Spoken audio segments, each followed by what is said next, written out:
Hello, welcome to my channel. My name is Maria and I make personal development content here on YouTube. And so in today's video, I want to talk about 3 signs that God is calling you back to Him, or 3 signs that God is calling you to bring your attention back to Him. And so the first sign is that you are constantly having things in your life or situations in your life that are constantly letting you down.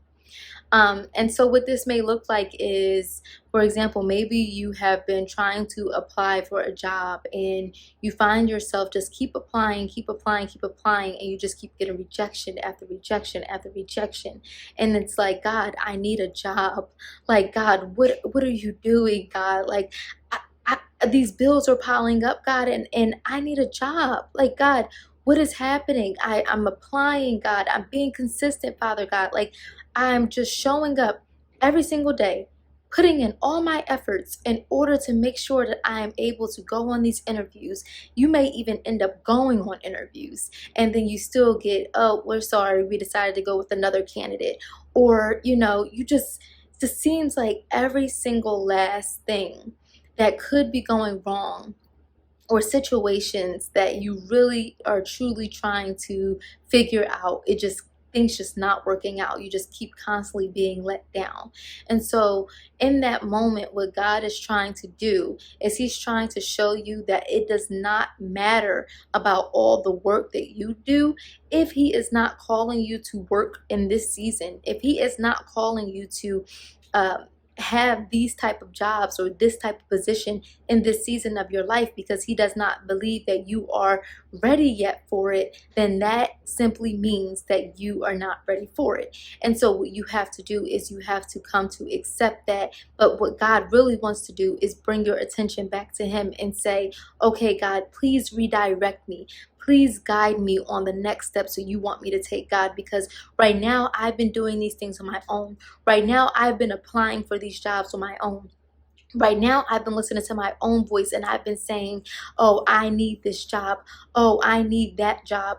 Oh, I need to start applying for 30, 40 different jobs per day, because it's all about the numbers game at the end of the day, and something is going to come out of this. And then what happens when nothing comes out of it? And so that is when God is forcing us, and He redirects us right back to Him, and to put our attention right back to Him and ask Him for guidance, rather than trying to lean on our own understanding and lean on our own voice, and actually ask Him, God, what next steps do you want me to take? And another way that He will do this as well is sometimes He may end up qualifying you for a job that you never even applied for, or a job that you may have just jumped out there and applied for it, and God said, oh yeah, you thought this was like a reach job, right? But actually, I'm going to qualify you for this. And so that's another way that God will actually redirect or direct us over to Him, because He will then show us that He is the qualifier.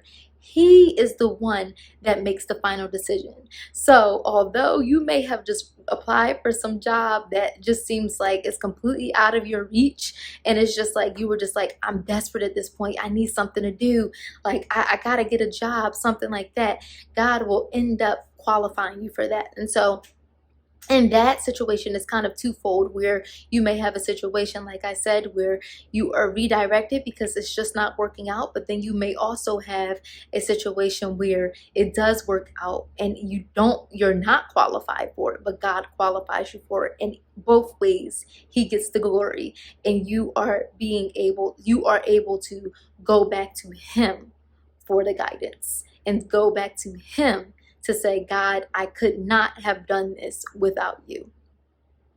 The second way is people are leaving your life. So that may look like that man that you thought was your husband, okay?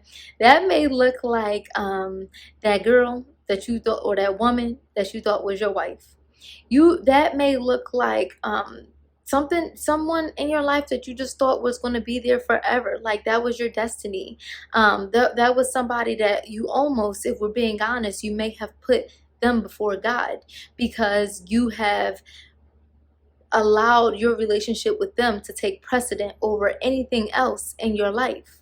And so I always like to use the romantic relationship example because I think that's typically where it happens the most. And so God will allow that man or that woman to leave your life. And what God is showing you in this moment is that you have to be redirected back to Him. He's showing you that your attachment that you had to this person was so unhealthy because you put them before God. And so what will happen is once God removes them from your life, now you start to realize, wow, God, at the end of the day, man can leave me at any point in time, but the only person I can truly rely on forever is you. And so what God will do is He will expose to you that attachment that you have to that person that you have placed before Him, that thing, person, place, or thing that you have placed before Him. But again, given the romantic relationships example, but what God is doing in that moment is He is showing you that you have allowed your attachment to this person to be more important to you than your relationship with God. And so when you'll know that because you would have almost strayed away from talking to God, or strayed away from doing what God has been telling you to do and listening to what God has been telling you to do, because you are so focused on keeping this person in your life. And so if that means disappointing God, if that means not obeying God, if that means closing your ears to God to keep that person in your life, then that's what you have been doing, and that's what you have been willing to do. And so what God will do is remove that person from your life. And so maybe you are used to you guys going back and forth, but then this time that person said, I'm done. I've left. That's it. Well, now you'll know for certain that God has removed them from your life. And so in that moment when you are crying and you are sad and you are going through that heartbreak, now you're able to really understand, wow, God, this person can leave me at any drop of a dime.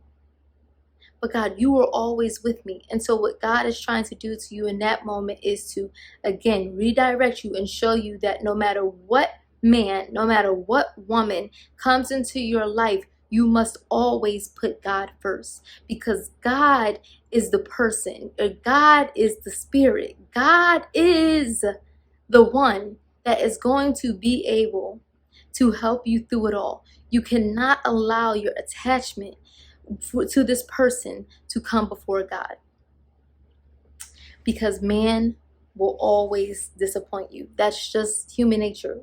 We are all going to disappoint one another. And then finally, the third thing is that you will be in a situation where you feel like you just can't make it out. Like there is just no way out of it. And it's just like, I really just don't know what to do. So I think a good example of this is like, you know, the way the economy is today, and these bills are stacking, okay? And you may be in a situation right now where you may have to choose between food and gas. And you're like, well, I need gas to get to work, but I also need food to eat. Or you may be in a situation right now where you're like, well, I need to be able to pay my rent, but I also I got my kids and their medical bills and all these things, and it's like I'm facing eviction, but you know my kids are sick and like they need the doctor, and I got to be able to pay their copay, and I got to be able to do this, that, and the third. So you almost find yourself in a bind, and you're like, God, I don't know what to do. I am broke. I am struggling. I don't know what to do. Like, God, I really just don't see any way out from this. And so in that moment, what God wants to do is show you that He is a provider, and that the only way that you're going to be able to make it out of this situation is by allowing God to take control of the situation. So that means releasing your control over the situation. That means that yes, you go out, yes, you try to get yourself a second job if you can, but if things are not aligning, if things are not working out, if things are just not happening, just to know that that is God showing you that He wants you to trust Him fully. He wants you to trust Him fully. He wants you to understand that He is the provider at the end of the day, and there is nothing There is nothing that we can do if God closes those doors, okay? So what he's trying to do to you right now, if things just seem to just not be working out, and you just find yourself in a bind and you're just like, I don't know what to do. I got to pay this, but I also got to pay this, and I just don't know what's going to happen. God said, come to me. He said, come to me. I told you I am a provider, and I will give you everything that you need. And so do not worry about what else you need to pay. Don't worry about what needs to happen. I am a miracle worker. So while you're over here stressed out and you're crying and you have all this anxiety and you're worried and you just don't know what to do, all he's saying is just come to me. He's saying, just come to me. You're over here, you're freaking out, you're doing all these things, and you're trying to put everything in your control. And God said, this is not your situation. This is not your battle. This is not your battle. I have control of the situation. I am a miracle worker, and I will make sure you have everything that you need. And so these are three ways, or three signs, I should say, that God is trying to bring your attention back to him and redirect your attention back to him. So that's really it for me. Thank you so much for watching. Please be sure to like, comment, and subscribe. If you have any questions or want to comment on this video at all, or want me to expand upon anything, just feel free to leave a comment down below. I'm always in the comments responding. Thank you so much for watching, and I'll see you again in the next video. Bye bye.